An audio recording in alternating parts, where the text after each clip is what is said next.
안녕하세요.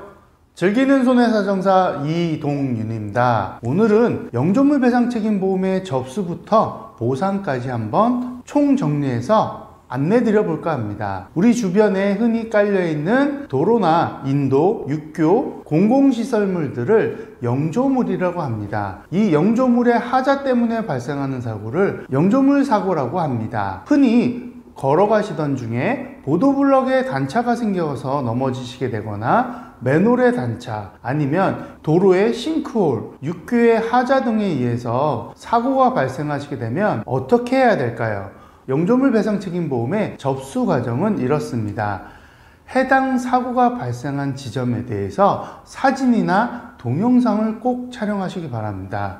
이는 나중에 보험 접수부터 추후 보험사와의 과실 분쟁에 있어서도 매우 중요한 자료가 되기 때문에 사고가 났다고 당황하지 마시고 일단 해당 시설물의 결함이나 하자 등에 대해서 사진이나 동영상을 꼭 촬영해 두시기 바랍니다. 이후 해당 도로에 대한 주소나 도로명 등을 지도 앱 등을 통해서 확인해 보신 후 해당 도로나 영조물을 관리하고 있는 구청이나 시청 등에 사고 문의 전화를 하셔야 된다는 것입니다. 보통 구청이나 시청에는 이 영조물을 담당하고 있는 주무관이 있으며 해당 주무관에게 사고 내용을 간단하게 설명한 후 주무관으로부터 받게 되는 사고 경위서를 작성하시게 됩니다. 이때 필요한 것이 아까 촬영해 두었던 사진이나 위치를 확인한 지도 등이 활용되게 됩니다. 그러면 지자체에서는 해당 장소에 대한 점검을 실시한 후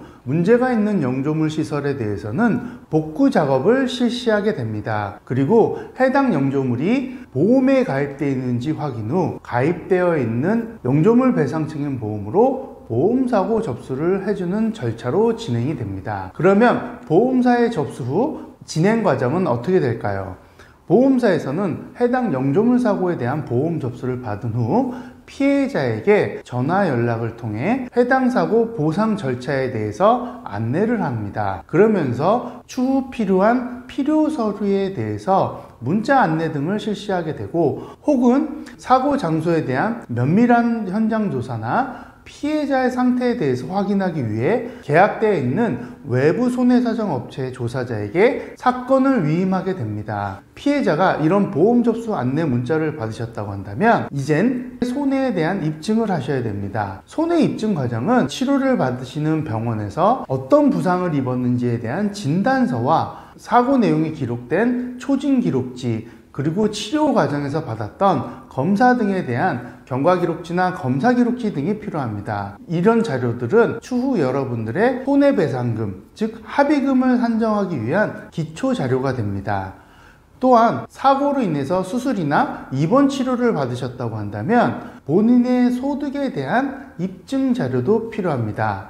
소득에 대한 입증 자료는 근로자인 경우에는 원천징수 영수증, 사업자나 프리랜서인 경우에는 소득증명원 자료가 필요합니다. 이런 소득 자료는 휴업손해나 혹은 사고로 인한 장애가 남게 되어 노동능력 상실률에 대한 일시수입, 즉 향후 장애에 따라서 소득이 감소하는 부분을 산정하게 됩니다. 그리고 사고에 대해서 위자료나 향후 치료비, 간병비 등도 별도로 산정될 수 있으니 이 점은 알고 계셨으면 좋겠습니다. 그리고 중요한 부분인데요. 만약 여러분의 부상이 손목이나 팔꿈치, 어깨, 무릎, 발목 등과 같은 관절 부위에 골절을 입었거나 인대 파열 등으로 수술을 받으셨다고 한다면 후유장애에 대해서 검토해 보셔야 된다는 것입니다. 후유장애라고 해서 꼭 사지마비나 절단과 같은 심각한 부상을 생각하시는 분들이 많은데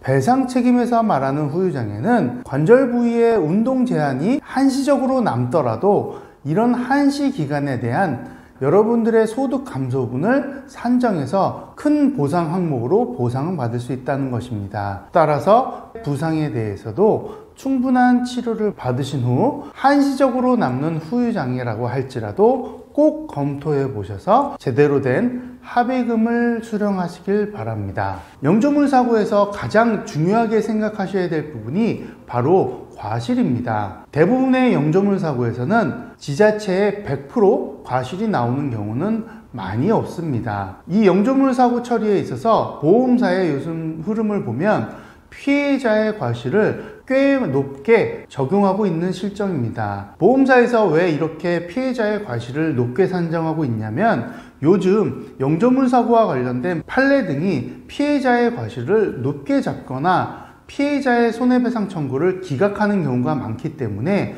보험사도 이를 바탕으로 사고에 따른 피해자의 과실을 예전보다는 높게 적용해서 진행하고 있는 실태입니다. 그렇다고 해서 보험사가 안내하는 과실을 무조건 수용해야 되느냐? 그건 아닙니다. 모든 사고가 동일하게 발생하진 않기 때문에 여러분들에게 발생한 영조물 사고에 대한 입증 서류, 즉 아까 말씀드린 사진이나 동영상 혹은 CCTV 영상 등과 같은 객관적인 자료를 통해서 피해자의 과실을 낮출 수 있다는 것입니다. 그렇기 때문에 이런 배상 책임 사고에서는 사고에 대한 객관적인 입증 서류가 매우 중요합니다. 만약 사고 당시에 이런 사진이나 동영상까지 촬영할 여력이 없으셨다고 한다면 119 구급대원을 통해서 사고 내용을 말씀하셔서 구급대원이 구급활동 기록지 등에 기록을 남겨둘 수 있도록 해 두셔야 되며, 사고 이후 병원에 입원해 있는 기간이라고 할지라도 주변 지인이나 가족분들에게 해당 장소에 대한 사진이나 동영상 촬영 등을 해둘 것을 부탁하시기 바랍니다. 만약 이런 입증 서류를 준비하지 않으셨다가 지자체에서 해당 사고 장소에 대한 복구공사를 완료해 버린다고 하면 여러분들이 사고에 대한 입증을 하기가 매우 어렵기 때문입니다. 영조물 사고 배상은 이런 사고 입증과 손해 입증이 추후 여러분들의 합의금에 큰 영향을 끼치게 됩니다. 영조물 배상 책임 보험으로 제가 많은 사고 사례를 영상으로도 찍고 블로그에 글로도 남겨두었습니다. 영조물 배상 책임 보험 사실 쉽지는 않습니다. 그러나 어떻게 처리하느냐에 따라서도 합의금은 달라질 수 있다는 것입니다. 만약 배상 책임 보험에서 합의금 산정에 대해서 궁금하신 분은 영상 마지막에 링크되는 전 영상을 참조하시기 바랍니다. 오늘도 이 영상이 여러분들께 좋은 영상이 되었길 바라며 앞으로도 더 좋은 정보로 찾아뵙겠습니다. 감사합니다.